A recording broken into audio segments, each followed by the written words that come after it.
శ్రీ గురుభ్యో నమ. మద్గురుదేవులు చిన్నరామచంద్రయార్లు వారి పాద పద్మములకు నమస్కరించుకుంటూ, శ్రీ సత్యానంద సత్యమయ్యార్లు వారికి నమస్కరించుకొని, శ్రీమద్ భాగవత కృష్ణదేశ కేంద్రుల వారు రచింపబడిన శక్తిద్వయ నిరాశకంబైన శుద్ధ నిర్గుణ తత్వ కందార్థ దరువుల నుండి 9వ అధ్యాయము గురుమంత్ర ప్రతాపము నుండి 20వ కందార్థము క్రమసంఖ్య 180. మరుపన తొలిమేనులు మూడు ఎరుకన నాలవ శరీరమీ రెండొకటే పరిపూర్ణమవలిది ఈవలి ఎరుకను గురువాక్కు చేత ఎగరాజిమ్మినను పోవును లేనిదెరిగేదేగినను ఎరిగేదే లేకుండు ఏమో ఆవలి జాడ ఎరిగే వారెవరింకా ఇంతే చాలేరు కాను ఎగరాజిమ్మినను పోవును లేనిదెరిగేదేగినను. శ్రీ గురుభ్యో నమః. ఆత్మానాత్మరహితం అచల పూర్ణోపదేశికం శ్రీ నిశ్చలానంద నారాయణ గురోర్శిష్యం శ్రీశైల వంశాంబుధిరేవ జాతం శ్రీ పరమానంద శంకరేంద్రం గురుం భజామి. మద్గురుదేవులు శ్రీ శ్రీ పరమానంద శంకర నారాయణ స్వామి వారి పాదపద్మములకు నమస్కరించుకుంటూ, శ్రీమద్ భాగవత కృష్ణదేశికేంద్ర ప్రభువులచే విరచితంబైన శక్తిద్వయ నిరాశకంబైన శుద్ధ నిర్గుణ తత్వ కందార్థ దరువులు 9వ అధ్యాయము గురుమంత్ర ప్రతాపము నుండి ఈరోజు మనము 20వ కందార్థాన్ని విచారించుకుంటున్నాం. అంటే క్రమసంఖ్య 180. క్రిందటి కందార్థములో ప్రతిలేని గురుబోధ స్థితి చెంది అనగా సాటిలేని గురుబోధ స్థితిని పొంది, లేక ప్రతిబింబ స్వరూపమైన ఎరుకను రహితపరుచుకొనిన వాడు పరిపూర్ణము వలె, అంటే ఎరిగే లక్షణము ఎంత మాత్రము లేని స్థితిని పొందినవాడు కనుక తిరిగి ఎట్టి పరిస్థితిలోనూ ఎరుక స్థితిలోకి రాడు, అట్టివాడు తిరిగి పుట్టనే పుట్టడు అంటూ మనము క్రిందటి కందార్థములో విచారించుకున్నాం. ఇక తదుపరి కందార్థము క్రమసంఖ్య 180, ఎరుకను విడిచే విధానము.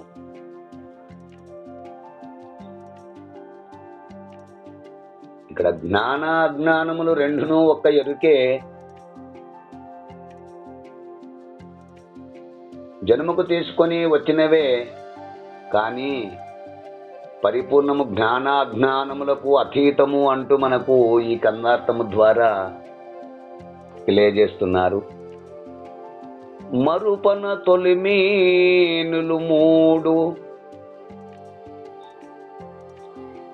మరుపన తొలిమేనులు మూడు ఎరుకన 4వ శరీరం ఈ రెండొక్కటే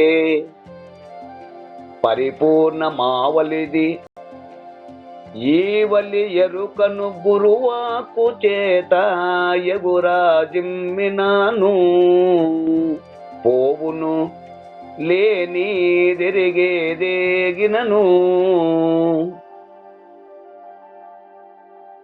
ఎరిగేదే లేకుండు ఏమో ఆవలి జాడ నెరిగే వారెవరింకా ఇంతే చాలెరు కాను ఎగురాజిమ్మినాను పోవును లేనిదెరిగేదేగినను. శిష్య, గురుదేవ, మరుపన తొలిమేనులు 3. ఇక్కడ మరుపు అనగా అశబ్దమునకు స్థూల సూక్ష్మ కారణ శరీరములు అవస్తువుగా చెప్పబడుతున్నవి.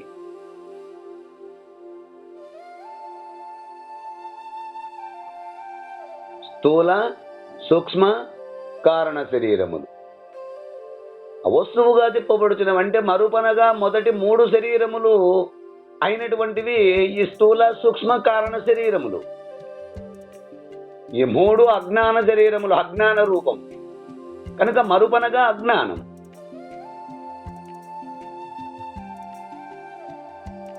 అంటే అవిద్య అనే ఉపాధి అయిన ఎరుక.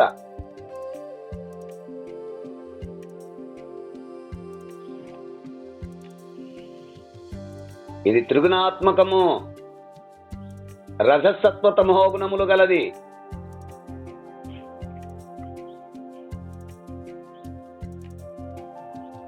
ఈ 3ను పిండాండ అవస్థలకు కారణము కనుక స్థూల సూక్ష్మ కారణ శరీరములను సృష్టించేది అవిద్య, అధే ఎరుక.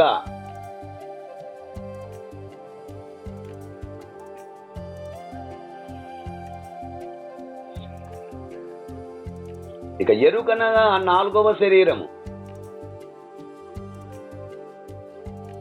ఆ ఎరుకను వస్తువునకు మహాకారణ శరీరం అని చెప్పబడును.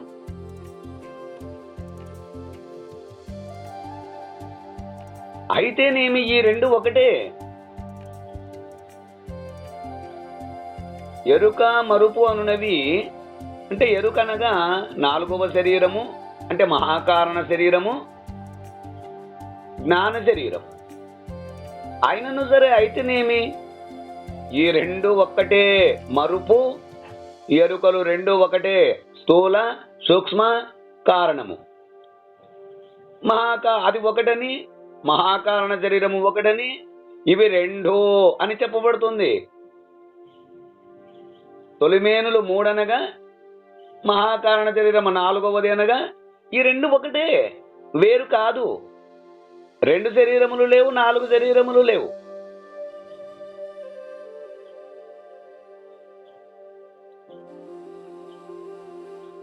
అజ్ఞాన శరీరము అయినను ఈ 2 ఒకటే.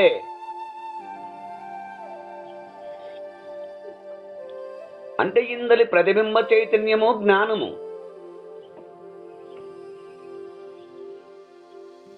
అవిద్యా ఉపాధికి వ్యతిరేక్తమైనది.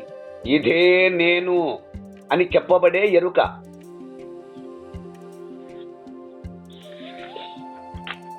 అజ్ఞానము అయిన అవిద్యయు, జ్ఞానము అయిన ప్రతిబింబ చైతన్యము, ఈ 2ను ఎరుకయే.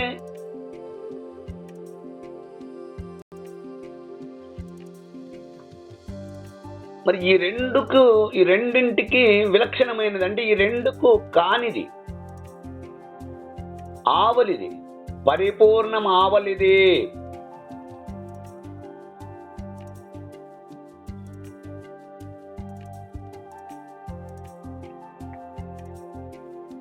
రెంటికి సంబంధపడకనే ఉన్నది. ఈవలి ఎరుకను గురువాక్కు చేత ఎగురాదిమ్మినను పోవును. ఈవలిది అంటే ఏంటి?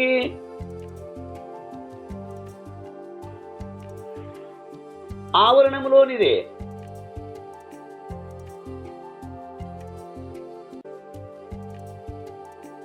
పరిపూర్ణము ఆవలిది. ఈ ఎరుక మరుపు అను దానితో సంబంధపడక ఉన్నది కనుక ఈవలి ఎరుకను, ఈ 2టిని విచారిస్తున్న గుర్తును. గుర్తు అనగానేంటి? ఎరుక. అట్టి ఎరుకను గురువాక్యము చేత ఎగురాదిమ్మినను.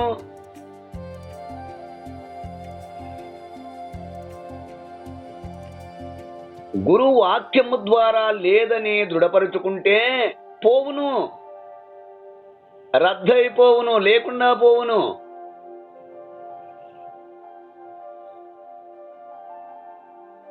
అంటే ఇట్టి జ్ఞానాజ్ఞాన ఉపాధులు కానిది పరిపూర్ణము.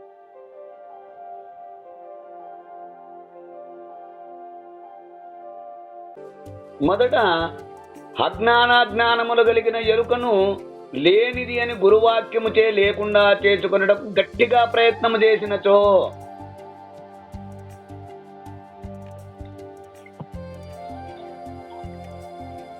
ఎరిగేదైన ఎరుక లేకుండా పోవును.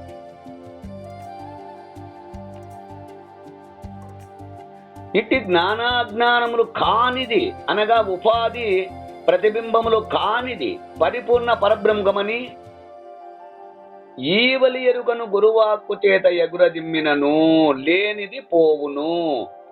లేనిది ఎరిగేదేగినను గుర్తించుటకు గుర్తే లేకపోయినచో ఎరిగేదే లేకుండు. ఏమో ఆవలి జాడ నెరిగేవారెవరింకా?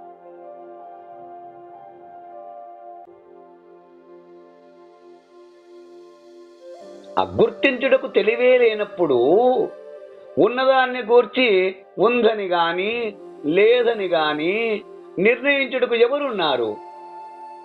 నిర్ణయించుటకు వీలు లేదు. నేనుంటేనే అన్ని ఉన్నాయి. నేను లేకపోయిన తర్వాత దాన్ని గుర్తించుటకు ఎవరున్నారు? నిర్ణయించుటకు ఎవరున్నారు? కనుక నిర్ణయించుటకు వీలు లేదు.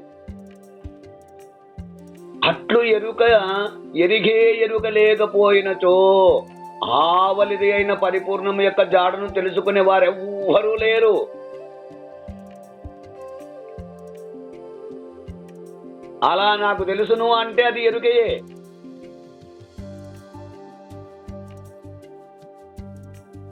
అలా ఎరుక లేకపోయినతో చాలును. మొదటిదైన అవిద్య అనే ఎరుకయే సమస్తమును ఎరిగేది.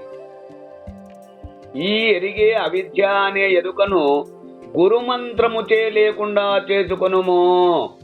ఎరిగేది పోయినచో అదే ఎరుక లేని స్థితి, పరిపూర్ణ స్థితి అంటూ మనకు కృష్ణదేశికేంద్రుల వారు ఈ కన్నార్థ భావాన్ని మనకు అందించారు. ఈ కన్నార్థ భావాన్ని మీరు కూడా అందుకుంటారని కోరుకుంటూ జై గురుదేవా. జై గురుదేవా. జై గురుదేవా.